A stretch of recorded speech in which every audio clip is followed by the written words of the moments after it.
Welcome to the Music Ed Matters podcast. I'm your host, Dr. Emily Williams-Birch, and this podcast, it exists for you. Whether you're a music lover, an educator, a choir member, each week we bring guests to the show to help explore what matters in music. I'm so glad that you're here. Welcome to the show. Hello, and welcome to the Music Ed Matters podcast. I'm your host, Dr. Emmy Birch.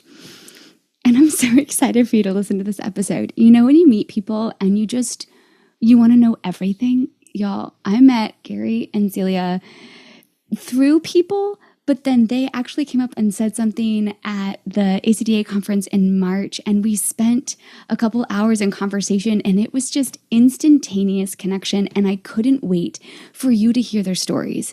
It's that power of someone doing something authentically, not because of ego, not because of an ulterior motive, but because they actually believe that we can come together in hope through singing choral music, that they really, really believe that music with a purpose can change the world.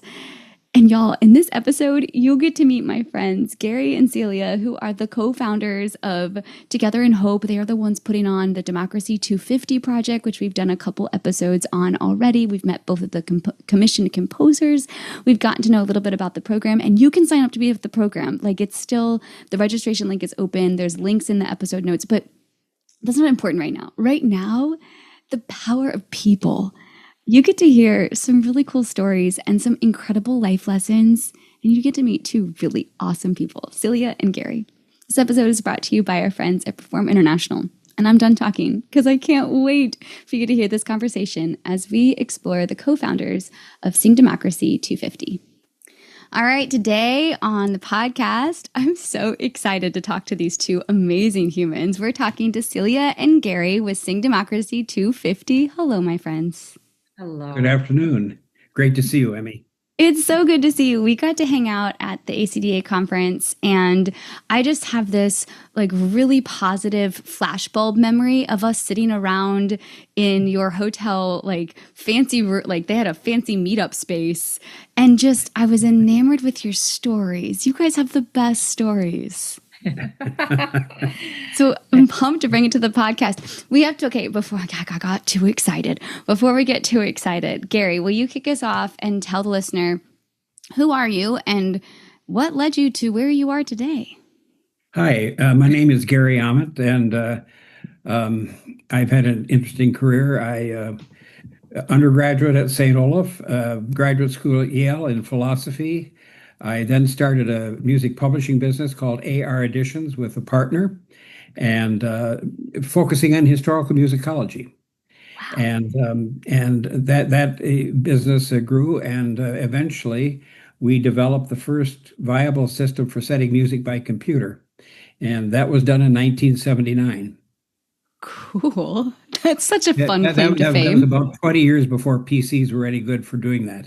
We were on Data General mini computers for a while, and then on Sun workstations. So a lot of power, but had to have that. But you basically get to say that you're like the modern day printing press.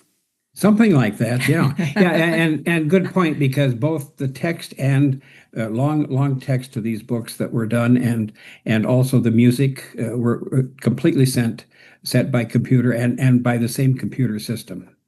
Wow. Okay. So publishing, really cool technology advancements. That takes us to the 70s. What did you do in the 80s and the 90s? Grew the business and did other things and sold the business because no one in my family wanted to take it over. And then I have a passion for choral music, so that's what brings us together today. Mm-hmm. And we were thinking about the 500th anniversary of the Reformation, and said that someone should do something about that musically, but it should be choral music and instrumental. And finally, Celia and I said, well, we need to do something about that. So that's a life thing right there. When you're like, somebody should do something, 9 times out of 10, it should be you. Yeah. So we commissioned music, wonderful music by Kim Andre Arneson, Holy Spirit Mass, and this was premiered in Washington, D.C. with Lutherans, Catholics, and other Protestants doing this together to commemorate the 500th anniversary. And then we wrote the Vatican and wondered if we could come for the 501st. And we heard back, a long story, but we finally met the right person to talk to, and he said, "I'll do everything I can to make this happen." And he made it happen. We got an invitation to come to the Vatican to perform this music for the 501st anniversary. So that Okay, was there's terrific. going to be your second words of wisdom from my friend Gary. So, one, if you need something done, it might be calling you to do it. And two, be persistent. You can then end up at the Vatican. You just have to keep asking. Don't let every door close in your face. That's so awesome. Find the right person to talk to. Yes. Oh my gosh. Okay, so that was your first project. This was what, 2017? 17 and 18. 18, Okay. we went to the Vatican. I guess both Celia and I believe that music with a purpose is terribly important. And as we've evolved this, we understand that we sing into issues of our shared humanity. And so the first project was exactly reconciliation among religious communities. And we thought we were done. Oh, famous Said, last words. we had 120 people come from all over the country, most from the Twin Cities where we live, but from all over the country to be ambassadors of hope. And we called our project the Together in Hope Project. Okay, I love that. But wait, before we keep going, I have a question. You obviously went to St. Olaf. So did you grow up singing in choirs? Oh, I grew up from earliest age. I was singing in a church choir, with the little kids, and then all through high school and in high school choirs, and then went to St. Olaf and sang in the St. Olaf choir, and and went to Yale and sang in the Yale Russian chorus. Wow. Okay. Well, hold on. We got to pause all this because I need to know how Celia gets in the storyline. Because Right. Celia, Exactly. did you sing all growing up too? Did you get?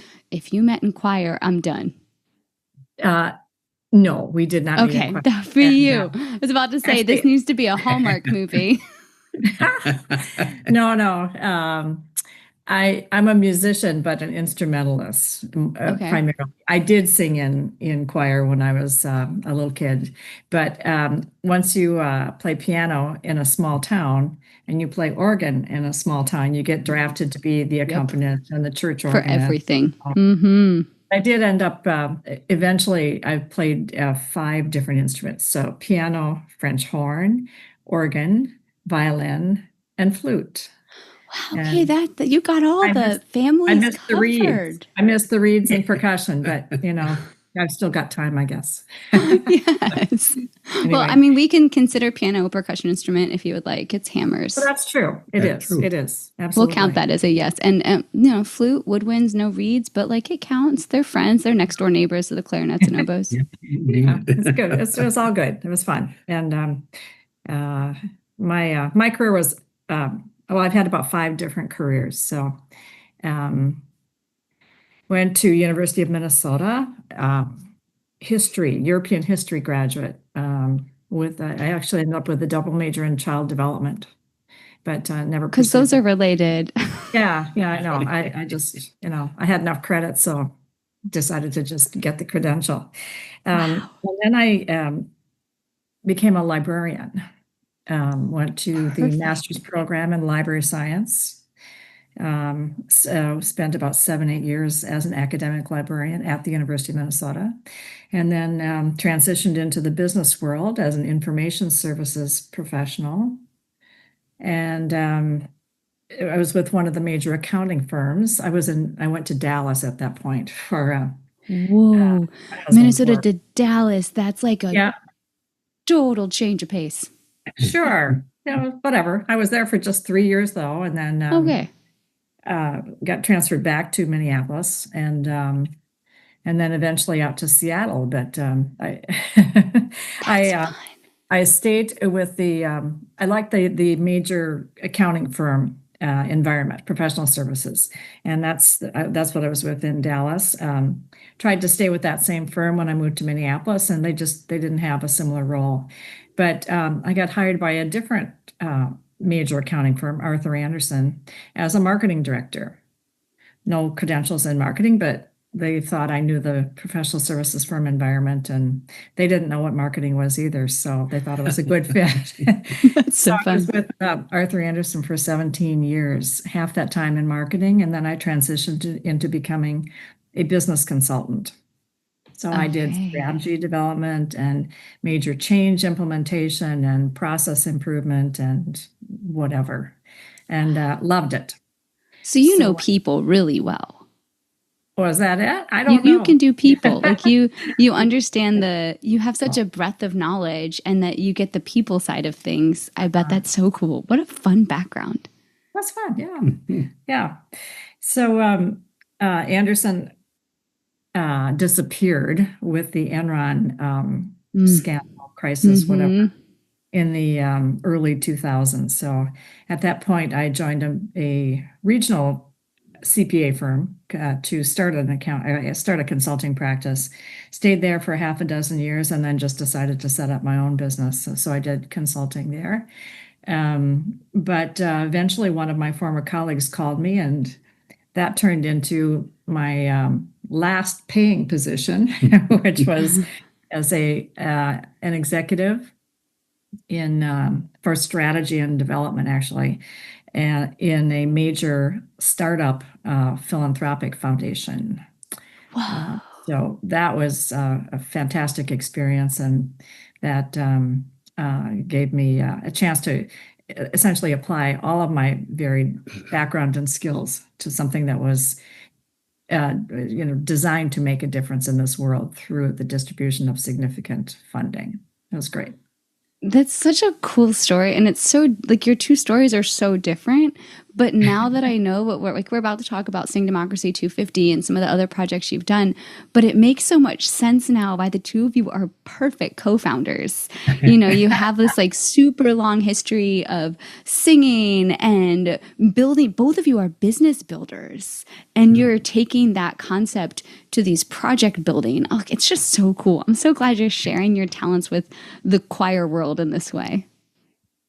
Well, we're thrilled to do so. We're thrilled to chat. We love the choir world, and we believe that choral music especially does something to bring people together like no other mechanism. So much more powerful than just words. And we've watched people be transformed with understanding and compassion and tolerance through wonderful choral music, and some of it which we have commissioned.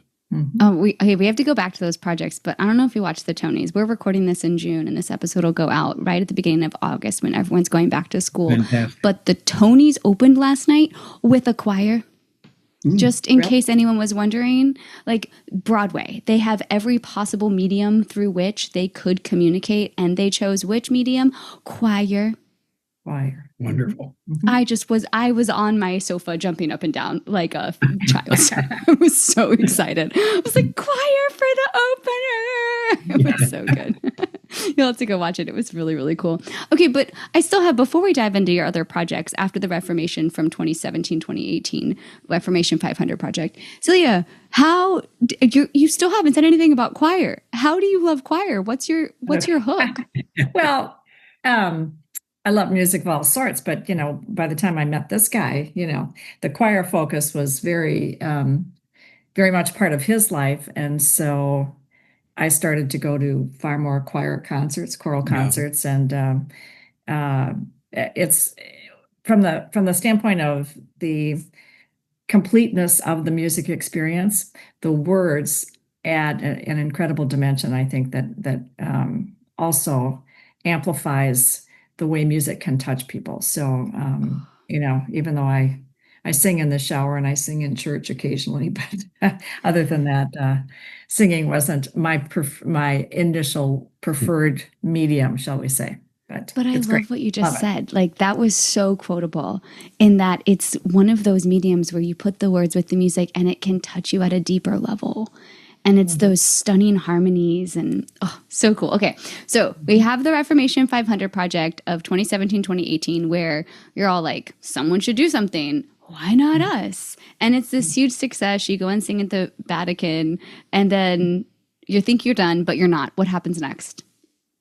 Well, people said, "Oh, this has been fantastic," and the people who traveled with us said this is a once in a lifetime trip. So, what are you going to do next? We had no idea what we were going to do next because we didn't think there was a next.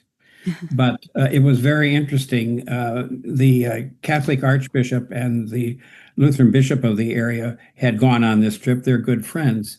And we asked them independently, what should we do? And they both came up with, can you do something around welcoming immigrants and refugees? Mm. And well, we thought that really is powerful and compelling.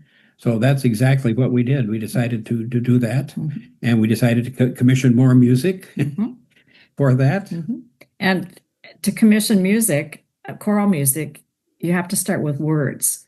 So we thought about what could we use, and then we tripped over a document created under the auspices of the UN High Commissioner for Refugees, the United Nations Refugee Agency. So the then High Commissioner, Antonio Guterres, who's now the Secretary General of the United Nations, had in 2012 or so, he'd convened the leaders of all the major faith traditions in this world because he wanted to have them explore his notion that every major faith tradition in this world shares the same ethic, the same understanding of how one should treat the stranger. And he pulled this group together, and it was comprehensive, right? Christians, Jews, Muslims, Hindus, Buddhists, Sikhs, Baha'i, and spiritual leaders and theologians and historians and so on. And he challenged them to explore that and let him know whether he was accurate. And they came back to him after convening, and they affirmed, yes, they all share the same understanding, and that is very simple. It is welcome, protection, hospitality at the core of it. So we found this document called Welcoming the Stranger, Affirmations for Faith Leaders. And what interested us was the appendix material, because it had references to every faith scripture embodiment that quoted their statement about this understanding. And so we pulled those quotations and coupled them with poetry from various perspectives about refugees, immigrants. So we have the voice of a refugee, of an immigrant. We have the voice of a neighbor. We have the voice of an aid worker. We have the voice of just an observer about the situation. And we cobbled those together and turned to our good friend Kim Andre Arneson again to see if he would be willing to write a piece of music. And what came out of that is The Stranger, which was world premiered in Trondheim, Norway, to open Olavsfest in 2022. Interrupted by COVID, of course. Yeah, I was going to say it was probably going to be sooner, but there was that little thing. Yeah, we lost a couple of years because of that. But yeah, fantastic piece of music. It's 67 minutes long. So it's a major piece, very, very powerful statement.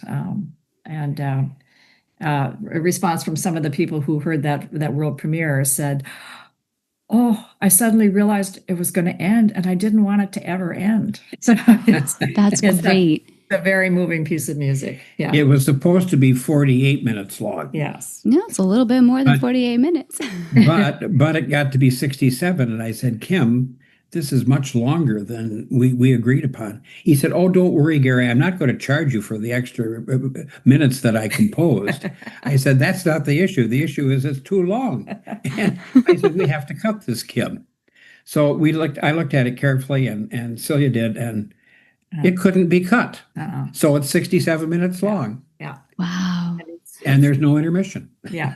And it's a marvelous, marvelous piece. Where did you find your singers for this? Like you put so much time and thought into finding the words and finding the right person to write it, which good choice. But where did all the singers come from? How did you find them?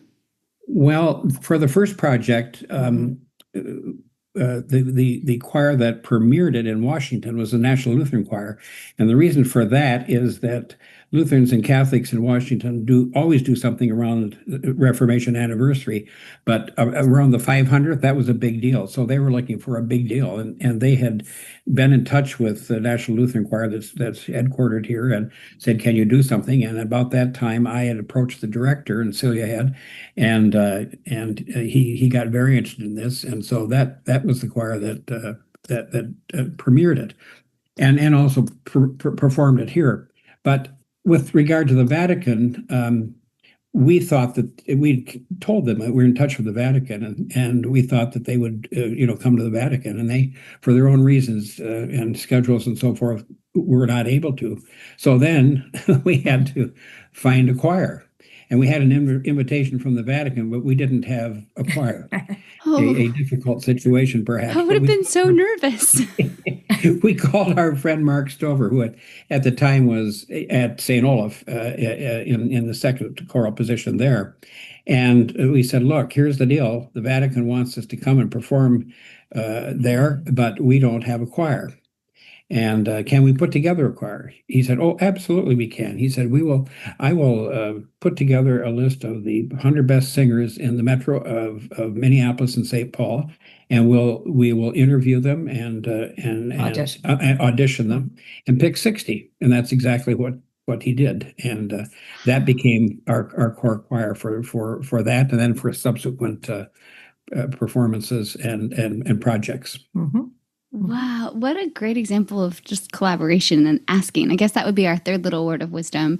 If you have an opportunity, just ask until you find what you need to fill the gap. That is true. It works. And if you don't ask, it'll never happen. Nothing. You would have had an invitation to the Vatican with no people to sing. Yeah. It's so crazy. Okay, so that was 2017, 2018. You do the Reformation 500. You then get this next piece of music. And why Norway?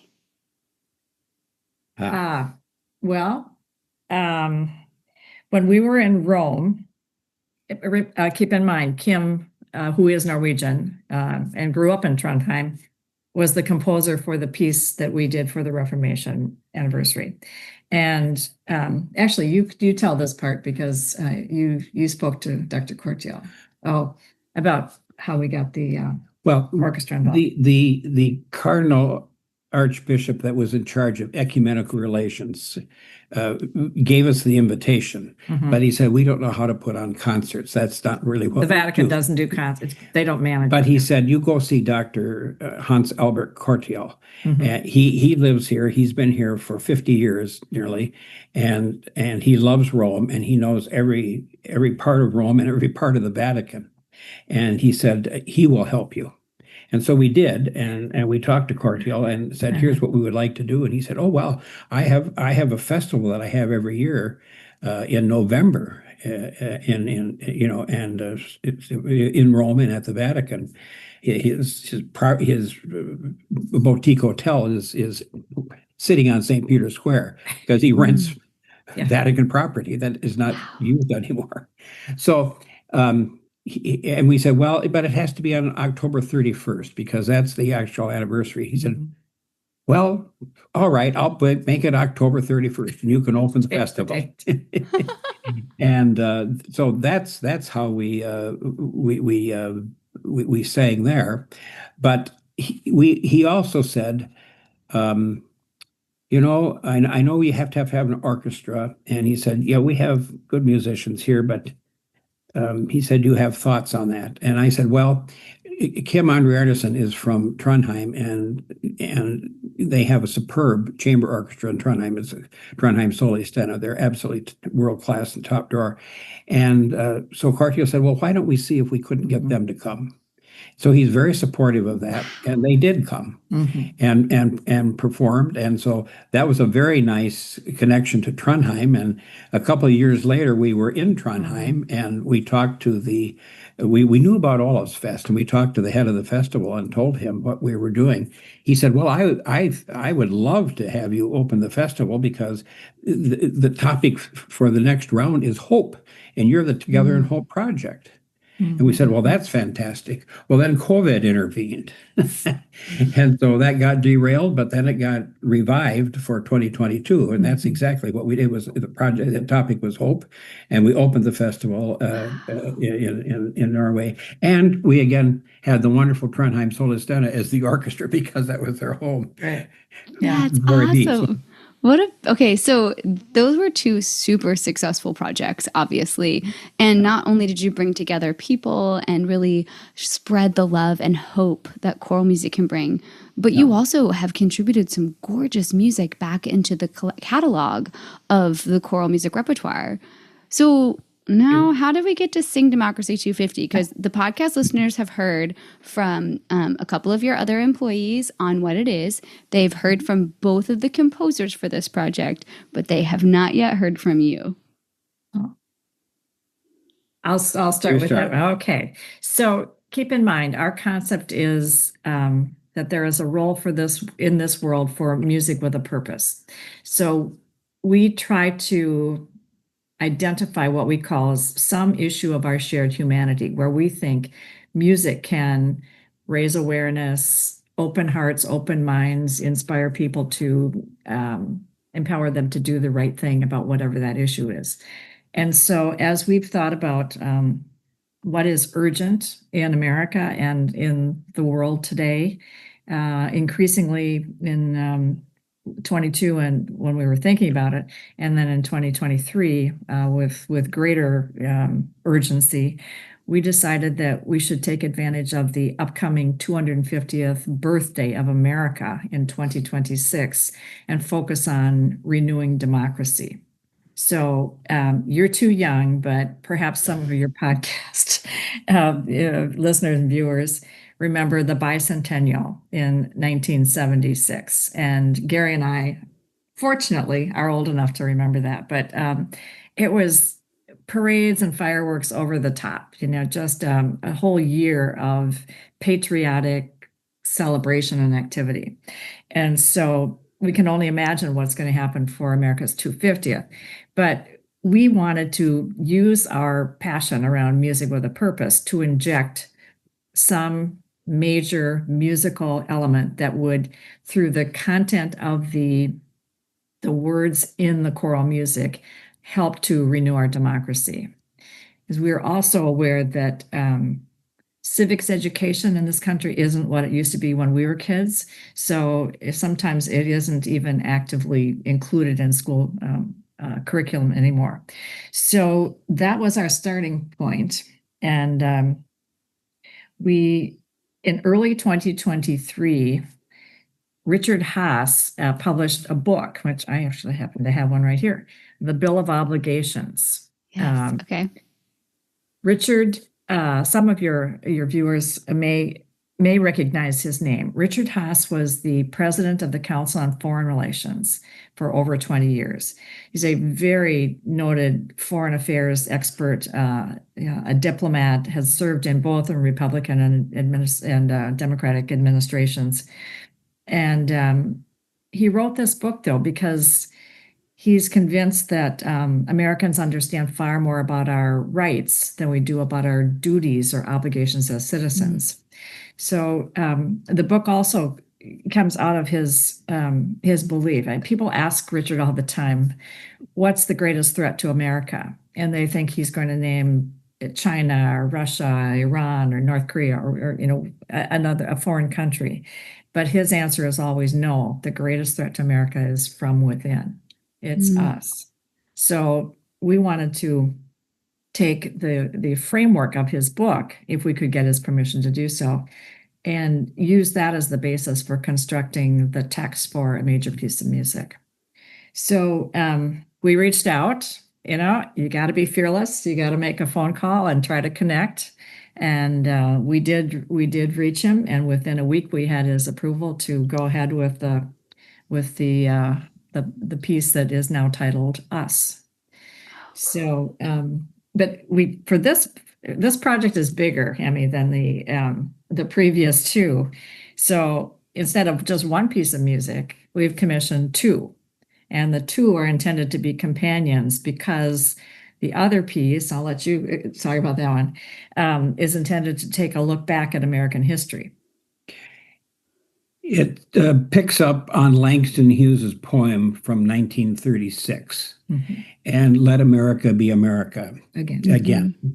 And Hughes is thinking about the Declaration of Independence, which is core to the 250th anniversary, and what that declaration is and did.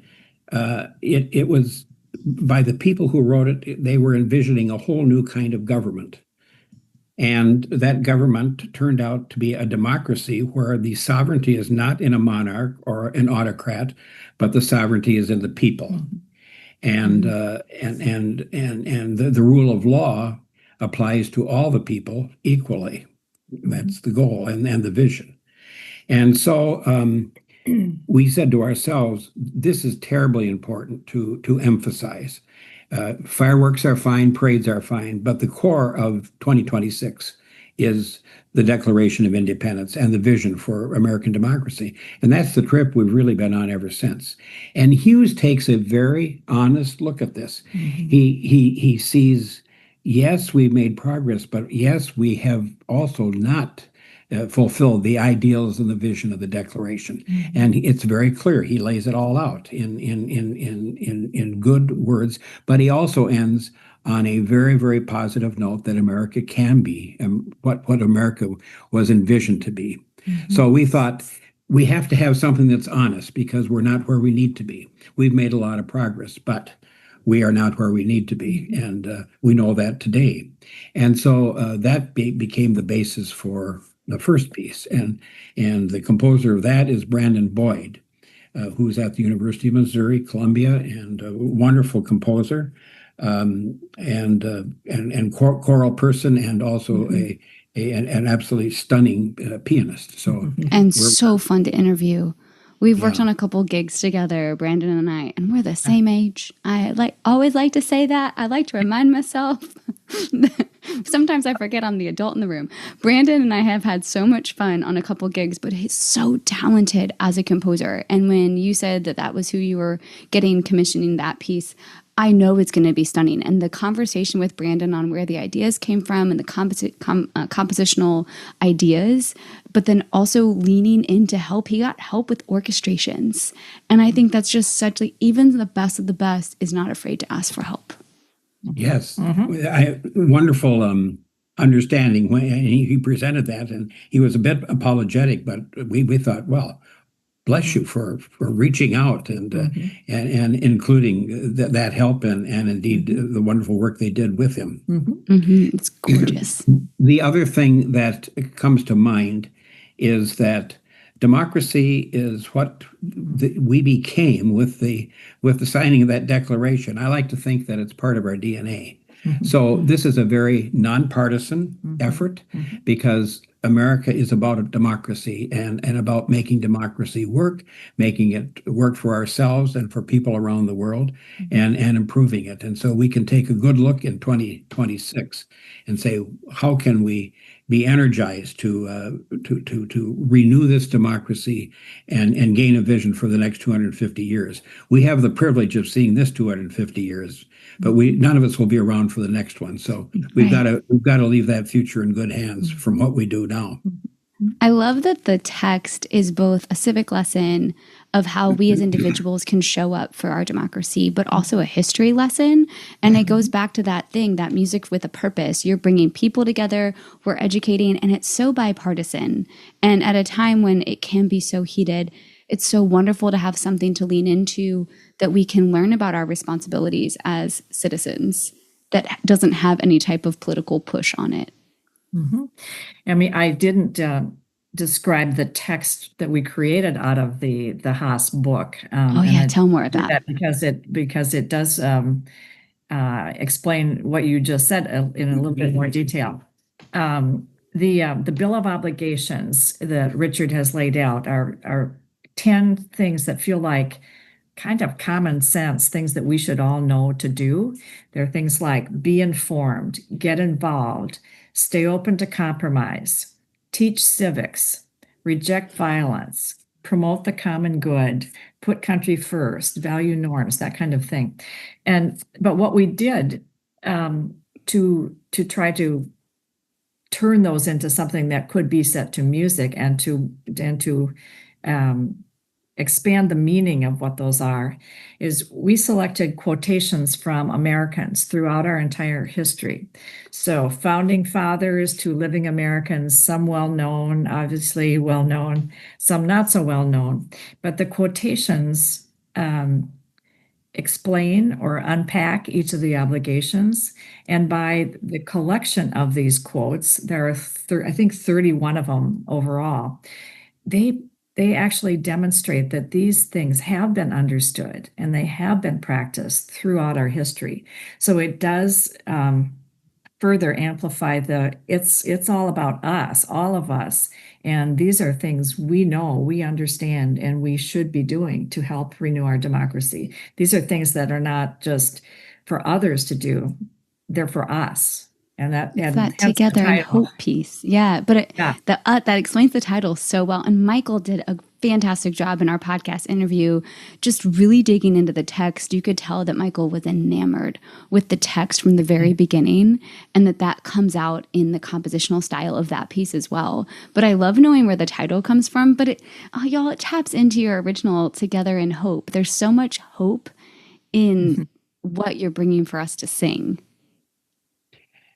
Yeah, and the text comes from the broadest possible palette of Americans in American history. As a matter of fact, at the very beginning, there's a powerful quote by Barack Obama and an equally powerful quote by Ronald Reagan, and that gives you a sense of the tremendous diversity. Breadth of that we have called upon, and that unpack and each of these very simple ideas that Celia quoted from Richard's book. Us. I love this. Okay, so I know in some of the other episodes we've talked about how to get involved. So the listeners have episodes they can go back that talk about, where to find the link to register, because all you have to do is sign yourself up and commit to perform at a certain time next year, and you get all this music for free. That's correct. That's correct. We also, though, have something to add to what's available for folks who do participate, and that was thanks to you, Emmy. Oh.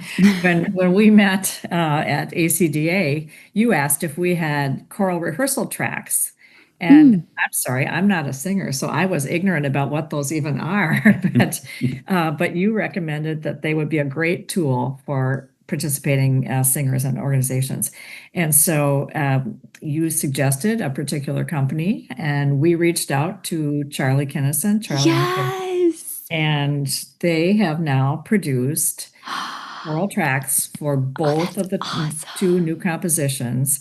And they are making these available to participants at a 98% reduction off their normal retail pricing. So that's amazing. It's because Charlie, they were so enamored in the whole project, and they believe in the power of what this could do. So absolutely. So for $34.95, anybody with a choir can have these tracks and have, no matter how large that choir is, have all the singers access these tracks to that's amazing. To help them, and frankly, without that conversation of you, we wouldn't have done this. No. It was not on our radar screen. Okay. I definitely don't think that tracks replace the education part of it, but I know, for my students, we only see each other for an hour and a half, and I know a lot of teachers see their ensembles less than that. Some people are an hour or less a week, and for my students, it's the ability to rehearse in between our rehearsals. So they're by no means learning it just by listening. There's education compared with it, but to not have to make those tracks, that makes the music doable on our end. And that price, $34 whatever dollars for the tracks, that's cheaper than buying a single octavo for an ensemble. That's so reasonable. All they have to do is they have to be a participant in the project, in the All-America program of Sing Democracy 250, in order to have access to that. So Yeah, it's pretty incredible. And We're that thrilled. price is through 2026. Right, through That's the so duration of the exciting. project. Through the duration of the project. Yeah, and the time period for the performances is March 1st of 2026 through December 31st, 2026. So that actually spans 2 concert seasons if you If you need to. years. Yeah. Yeah. So I know for us it works really well because like I have a big collaborative event at the end of the year where I don't get to be in charge of that much time. I don't have that much time to give for my ensemble because there's so many ensembles in that final big night of performances, but I could put something together pretty swiftly when the quarter starts in the fall. So very helpful. I know selfishly that I will then be able to send this episode to like my deans and chairs that need to understand what it is. Because to be honest, when we first heard Sing Democracy, like I heard about y'all at Chorus America in Atlanta. So 2 years ago now. Yes. 1 year. 1 year? Yeah. Okay. Whew, goes by so fast. But I heard about y'all there and I'm like, what are we, like, what side of democracy are we on? It was initially, I was very confused as to where we were coming from or what agenda we were trying to push. And getting to know all of the behind the scenes stories, it is such an exciting project that I can't wait to be a part of. Very cool. We're delighted to hear that. Yes, we welcome you with open arms. We have our application portal opened January 15th. It's open through July 15th for sure. Stay tuned. Who knows, there may be an extension, but July 15th is the cutoff. We have a number of choral organizations already registered. And in fact, many of them are collaborations. So for example, we have a high school district in, I think it's Ohio or Indiana. Cool. With 9 high schools that are going to get together and they're all going to collaborate in the performance. So I think some schools may be doing one piece, other schools the other, so they can kind of share the workload, I guess, in preparing for the concert. But bringing communities together, combining community choirs, church choirs, college choirs. We've got many examples of groups that are getting together to do that so that they can create a larger community celebration or event. So at this point, we throughout the country and in these performances and collaborations, we have about nearly 60 choirs involved. Yeah. That's awesome. Okay. And we're on a mission to hopefully get in every single state. I mean, as an educator, just knowing the school calendar with when you had it open in January, so cool. I would almost extend through like the middle of September or maybe even middle of October, just because we have until that next fall to perform it. And that just gives you some space to have that next ensemble year. Like I know for me, it's been a lot of phone calls trying to make sure I have the right collaborators in place. And I've been sending the links to all of our episodes about it. And that's been really helpful to share the story too. That's really wonderful. Very good. You have such a dynamite marketing person, though. You guys have a marketing mastermind over there doing some great stuff on the Instagram and all that stuff. Oh, you like that, huh? Yes, it's so much fun. Yes. By the way, this is new news, Emmy, too. You're aware that ACDA, Chorus America, NAFME, the music educators, the NFHS, the National Federation of State High School Associations, are all supporters and collaborators with us in terms of promoting participation. We have a new one to add. Yeah. Kinnison Choral is also a collaborator now. But the National Music Council of the United States has reached out to us, and they are promoting this to all of their members too. So that organization is, I was not familiar with it, but it was established by the U.S. Congress some years ago, and its role is to be the blanket organization for the music industry as a whole. So record labels and producers and opera companies and symphony orchestra organizations and choral organizations and music instrument makers. Instrument makers. And That's those so who cool. supply music stands Publishers. and folios and publishers. All of them are part of this National Music Council of the United States. So that And we were so pleased that they reached out to us because they wanted to promote it. So it's I such think a cool project. Yeah, it is. It is cool. And We think so, but and you gave us such good advice, Emmy, on the tracks. yes. And I just heard your advice about maybe extending things, and believe me, you're savvy about these things. So we'll give that some good thought. Yeah. Oh, thank you. Well, either way, even if you don't, just knowing the rhythm of a school year. Yeah. And sometimes in the spring, you're at the point of you can't imagine planning the next year. Yeah. So there's always that. And then there's that really big rush of going back in the fall where you're just trying to get all your ducks in a row. And sometimes the ducks don't want to go in a row. So if you can give that time. Yeah. Because I know for us, we would be probably fall of 2026 performance wise. Wonderful. And that would be hopefully, cross fingers, my university choir, which is so great. Like, here's the crazy part of how just serendipitous this whole thing is. When I first met you all, we didn't even have a choir at school yet. There was no y'all come sing choir at my university. And from meeting y'all that summer and having those first round of interviews with the different composers and things, we started a choir. I'm like, okay, I can do this thing now. Thanks. It took a village of amazing students who trusted me, and they're amazing. But trying to get a community, like we represent a university, working with one of the community ensembles, trying to get one of the school ensembles, and getting a church. My goal is to have one of each area represented. Fabulous. And that's just been getting people on the same page talking about the extension. It's been so hard to get everybody at one time to talk. And so I think that extension also helps just with those collaborations to happen. Cool. Mm-hmm. That's just great. Good news to contemplate. Yeah. When I was at Chorus America just last week, actually one person approached us because we had another exhibitor booth, and this individual said, what I like about this is it's all there. I don't have to think about trying to assemble a program about America's 250th birthday and figure out which patriotic songs we should do.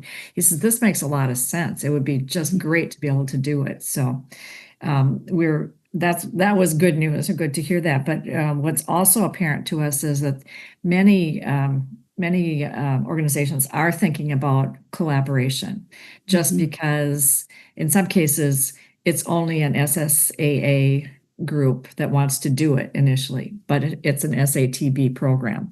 So we're encouraging collaborations and partnerships so that you can do that. But others just think that that's the right thing to do for the community to create a bigger event. And it's making space for like orchestras too. I think that collaboration, I know there's a local high school that has an orchestra, and my school doesn't have an orchestra, but they have an orchestra club. And I've talked to the students in charge of the club, and they're like, oh, to play with a real, like they were so excited for the opportunity of collaboration too. It's very really cool. Fun to see all the moving pieces. And we have two options for accompaniment. A chamber orchestra of roughly 22, but also for those places in the country that do not have orchestra, they have pianos and they have percussion. So there's a piano and percussion version as well, and that's been really met with a great deal of appreciation. And and so. This can be done anywhere, and that's our vision. And the more places, the better. And we give permission to reprint this music, and then we have to make one observation. These are long pieces. One is 25 minutes, and the other is 35 minutes, and it's not possible to take the choral. The vocal music part and go down to your local printer and say, I need 60 copies of these. 60 copies of both pieces is an enormous amount of money for any choir. So what we've had to do and what we are doing is to understand that the last copy of music that you're printing is by far and away the cheapest, and the first copy that you're printing is by far and away the most expensive. Yeah. So we have Yeah. found a wonderful printer that has equipment and focus to make long runs of this kind of music available. Wow. So we have to raise money for that because it's not free, but we can bring that cost way down because we're not printing one copy, we're printing thousands of copies of That's this such music. a smart business plan there, because that is the hardest thing, is getting all the That's copies. that's the hardest. Right. Now, for orchestral parts, that's simple. Mhm. There's maybe four first violins or three first violins, whatever, and that's easy. And so our permission is to have those printed, locally, right. wherever it is. But we understand the whole situation with the choral part, and You I think guys are so thoughtful. And I think that that's my favorite part. Like, you're genuinely, authentically in love with the power of choral music, bringing people together and sparking change and the hope. And it's just so inspiring. And I'm so thankful that you two are willing to dive into these projects, which are tons of work. Tell us about it. Tell us about it 24/7. It's interesting. Us is the United States, of course, and us is we the people. But in another way, us is the music. We are the instrument in choral music. Mhm. Yeah. We carry our instrument with us, Mhm. and and there's great power in that when that comes together in ensemble. Of 50, 60, 100, 150. I know some place where 250 singers are going to be involved in this. That's gonna be So so cool. and that becomes ensemble, and anybody can sing, anybody can be involved, and that's another statement that we're making through this effort. Absolutely. I By love the it. way, the world premiere of the program is intentionally scheduled for this year in Philadelphia, because Okay. that's where the declaration was signed, of course. And that will be the first of the signature concerts. And we are partnering with the Philadelphia Youth Choral Ensembles for that performance. So it will be October 12th, Marian Anderson Hall at the Kimmel Center in Philadelphia. And that one will have 250 singers. So about 200 high school age singers that they will bring, and our Your 50%. That's right. so cool. What a perfect And, way to open it.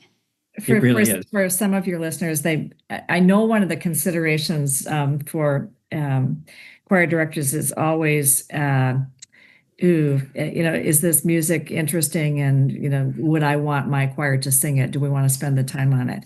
I can tell you from reports from the Philadelphia choral leaders, the kids love it. They really they like the music, and even the longer one, which is us, because it's got more movements. That's the 35-minute piece.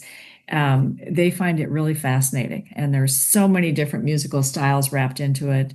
But it's such American music, and the words, the meaning of the text does come through. So we're hopeful that this is going to hit it out of the park, so to speak. I'm so excited. We're going to have to do like a post-concert debrief. Right. That'll be our next one for sure. Yeah, very good. That's so cool. Y'all, I always give the guests on the pod the opportunity to say the one thing that really matters. But you two have given us so many things that really matter. But to encapsulate it, what's the one thing you want the listener to walk away from this episode with? That we come together with a new vision for how we can renew this great experiment of American democracy. And we hope that this effort penetrates every corner of the country. It's built for every corner of the country and every choral situation. And we hope that we need help from people to make sure that they understand and seize this opportunity, because this would honor the 250th anniversary in the most profound way. And as we as we live through that event and are privileged to be able to respond to that event. I just want to quote someone who, John Meacham, the American historian, who, with Tim McGraw, wrote a book called The Songs of America, tracing the history of songs in America. And John's conclusion is really that songs both mirrored and made American history. So reflected what was going on, but also in some cases precipitated events in American history. But his final words are this. He poses the question, can music really make any difference? And his answer is, history suggests that it can.